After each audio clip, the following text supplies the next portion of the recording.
Good morning. Here we are. It's Simply Seasonal Live. I am here with you alone again, solo. Megan is still traveling right now where she is. It's 2 in the morning, so we will excuse her from joining us live today. But all week we've been talking about Valentine's Day, and in that we get some self-care. We talk about self-care, which is so important, and I'm really excited to dive into that a little bit deeper today. I also want to talk a little bit about seasonal affective disorder, because as we kind of laid out in our video, we're right in the middle of winter, and this might be the time, if you are susceptible to seasonal affective disorder, this might be the time that it kind of kicks in on you. And so we'll talk about that a little bit. And I also wanted to talk about chocolate. So just kind of answer any questions and just give out a few fun facts about chocolate and the difference between cacao and cocoa, right? What's the difference? And is one healthier than the other? So we'll get into all of that. And so I'll just get started, and I hope that these videos are really helpful for you. Remember, they're always attached at the end. After we finish, I'm going to attach it to the Valentine's Day special. So if you always want to go online, go to our episodes. They'll have the episode, there'll be the recipe, and then there will be the live discussion below. Hey Shelby, you're here for your favorite topic? So thank you for joining me. Okay, so the first thing I want to talk about is self-care, and just that it's so cool how Valentine's Day kind of comes in on this time when we really need, self-care is a non-negotiable. This is 2019, you guys. Like, self-care is non-negotiable. We figured that out. We've already went through the wired and tired, how hard can you work, and we are understanding that we really need to take care of ourselves in order to take care of others, right? So I think that self-care comes in so many different ways, not just in the ways that we typically think of. When I cook breakfast for myself, I think of that as self-care, right? When I'm making breakfast for my family, that's giving, and that feels good, and it's a loving, give back kindness. When I make a beautiful breakfast for myself, not something just, basic and thrown together, but actually put in those little extra touches, that feels like self-care to me.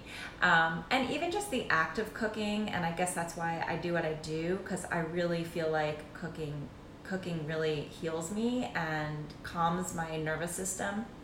So what do you guys do for self-care? There's, baths and massage, and there's something even about not just getting a massage from someone else, but a self-massage. So I'm talking about Abhyanga, which is in Ayurveda, it's a self-massage done with oils, very nourishing oils. And it really helps move your lymph system, and it's very nourishing. And even just giving ourselves the attention and the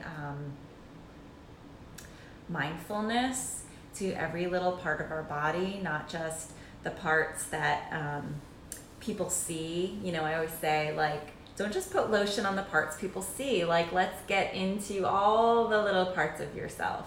Shelby, yes, a hot tub and a glass of wine. I would say that is self-care.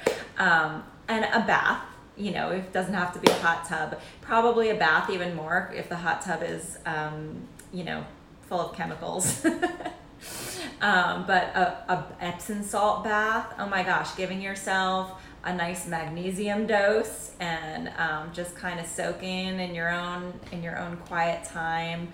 A glass of wine, absolutely. You know, not a bottle of wine, but a glass of wine, yes. um, Definitely self-care. It's important to relax, let go, become a bit uninhibited, and not being so tight all the time, right? We have to figure out what lets us let go. So, also important in the self-care department. And so in the winter, this is a time where we're not big believers of supplementing, because honestly the best place to get any vitamin mineral is from the source, right? Like that's what we believe in here at Simply Seasonal. I'm reading a lot about synergy right now, and I'm writing a little essay on like why Simply Seasonal right now, like a little article, and really in one word the answer is synergy.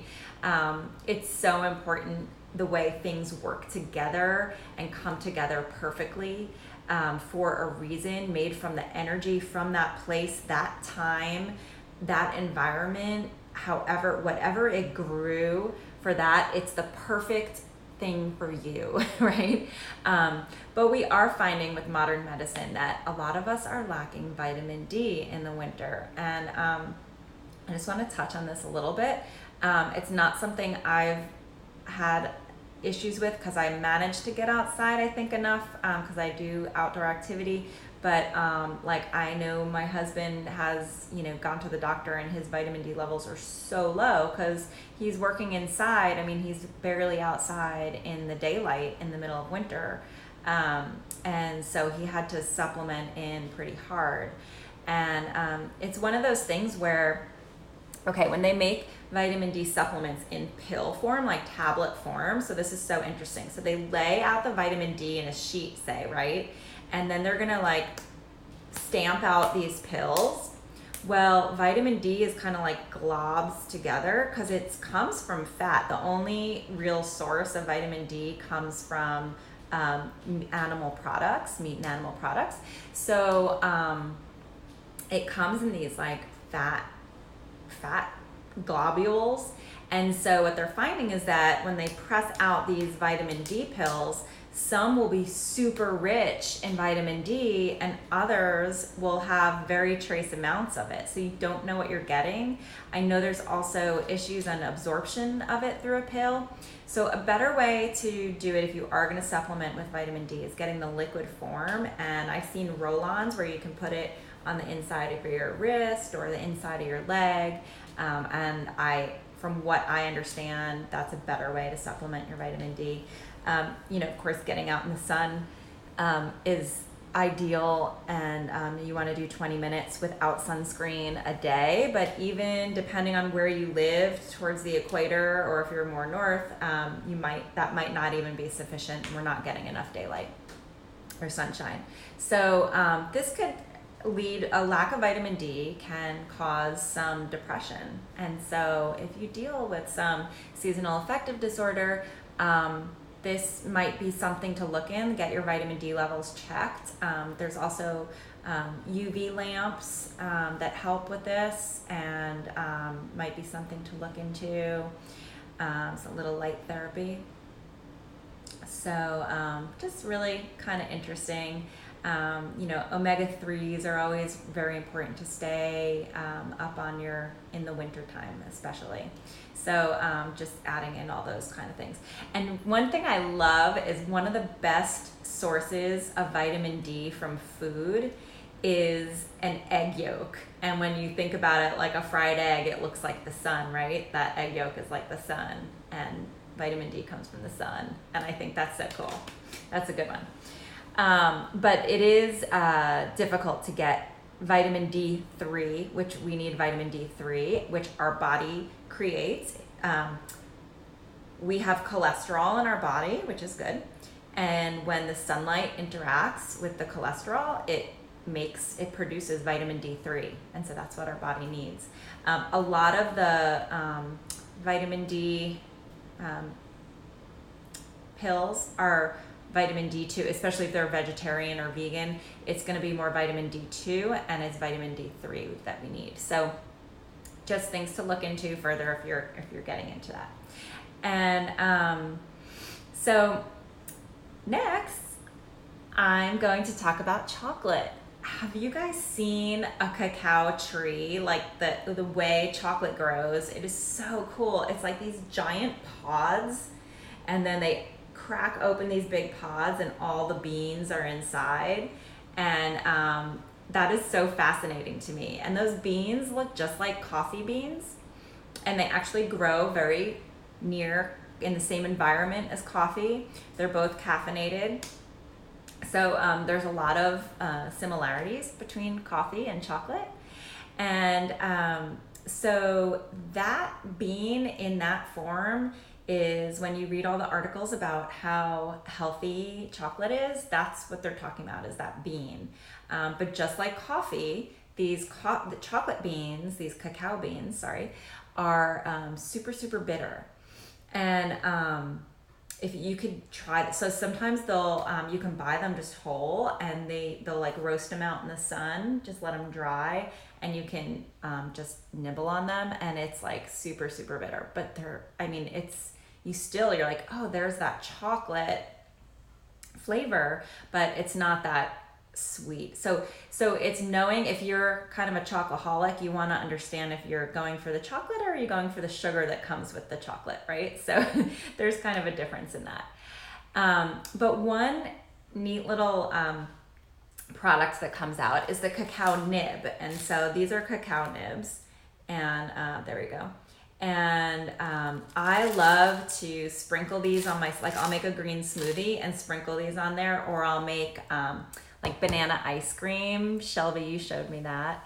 And use frozen bananas and just blend them up. And I'll put peanut butter and salt. I'm definitely putting that recipe out. That peanut butter ice cream is amazing.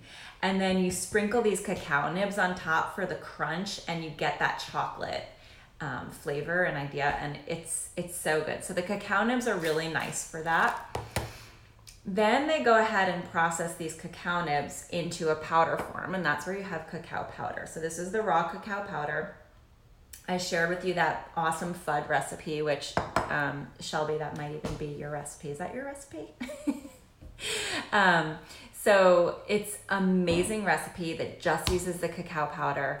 You guys, you get all the benefits of the cacao in this, and all it uses is maple syrup to sweeten it. So that's the wonderful thing.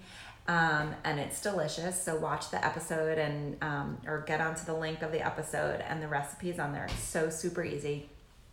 And so you're still getting all the minerals and all the nutrition from the cacao. Oh, nice. Tammy, I'll give Tammy some props and make sure she's recognized for that one. So good. By the way, I'm on Facebook and Instagram at the same time right now, which is why I'm looking up and down and talking to different people in different conversations. So it's kind of funny, juggling. So the cacao powder definitely holds all of the nutrition that we're looking for, and it is very healthy, and a lot of people are making healthy drinks from it. But it's caffeinated, so you need to be careful. My husband loves having chocolate after dinner at night. He's like one of those people, just a little square of chocolate. And I would be like, all right, get me one. And I realized that was keeping me up at night. I was really noticing a difference on nights that I would partake in the chocolate. And so I started saying no. But I was feeling a little bit deprived because he would get chocolate and I wouldn't. So I'm like, I need to think about having it more during the day. So now when I'm craving my chocolate, I have it in the middle of the day and just, one or two little squares. And then when he goes for chocolate later, I'm like, nope, I've had my chocolate. And so I don't feel like I'm missing out as much. So I solved the chocolate problem. I just can't have it at night. I have to have breakfast chocolate. So I now have breakfast chocolate in my life, and it's wonderful. Then they're going to take that powder and they're going to alkalize it and do a whole bunch of heating processes on it to make it less bitter and make it more palatable. And this is where it turns into cocoa. So it goes from cacao to cocoa. And cocoa isn't totally unhealthy. Like it does still hold some of the properties, but not to the extreme, like the cacao powder. I mean, they consider cacao powder like a superfood. But it's not, cocoa powder isn't the worst, but definitely read the ingredients, because some of them are going to be, blended with a bunch of sugar and other ingredients.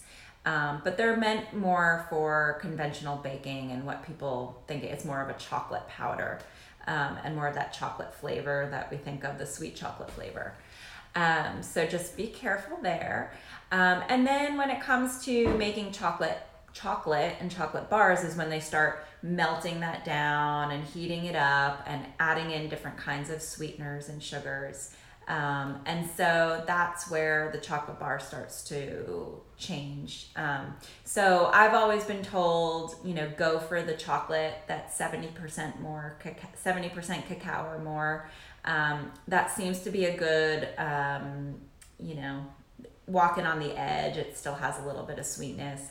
And it is fun to find different small brands and ones that are, making sure they're coming from sustainable, good practice. And because a lot of these cacao plants are in tribal areas out in rainforests, and there's stories of them, using kids as labor and all this kind of jazz. So it is important to source it and feel good about the cacao that you are having.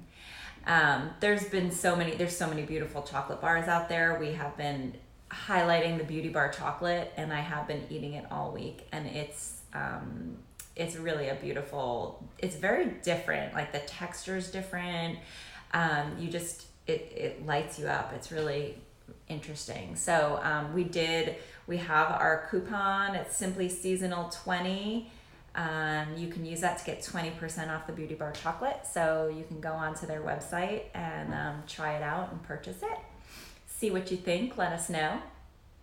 And so any other questions? That's really what I wanted to talk about today and dive in a little deeper. We do try and keep our episodes really short so that they can just be short and sweet and educational, and the main points we want to get in there. And we try to use these discussions as diving in a little bit deeper and things we wanted to say in the video but didn't have enough time. Next week, tomorrow, we are releasing our grains video. And I'm really excited about this. We talk about bread, we talk about gluten, we talk about leaky gut, we talk about all that kind of stuff. Gluten-free grains and glutinous grains, and how to pick breads and sprouting and all that. Well, not completely sprouted, but sprouted grain breads. So don't miss our episode coming up. It's going to be a really important one, and I have a feeling it's going to be one of our more popular episodes because there's some good information in there. So I guess that's it for today, unless anybody has any questions or wants to chime in. I'm listening and I'm here, and that's it. My house smells like kimchi. I just jarred up all my kimchi, and it's kind of like an interesting smell that smells a little stinky and then also makes me salivate at the same time. It's kind of funny. So I'm gonna go continue with that and jar up my sauerkraut, and I thank you guys for joining me. Thank you, Healthy Basics and Jack Spacks. Thanks for being here with me, and I'll see you next time. Have a great week, and look for our episode tomorrow. If you're not getting it by email, go ahead and sign up for our email, because it will go right to your inbox and you don't have to worry about catching it or finding it or missing it. So hope you enjoyed today's talk, and I'll talk to you later. Bye.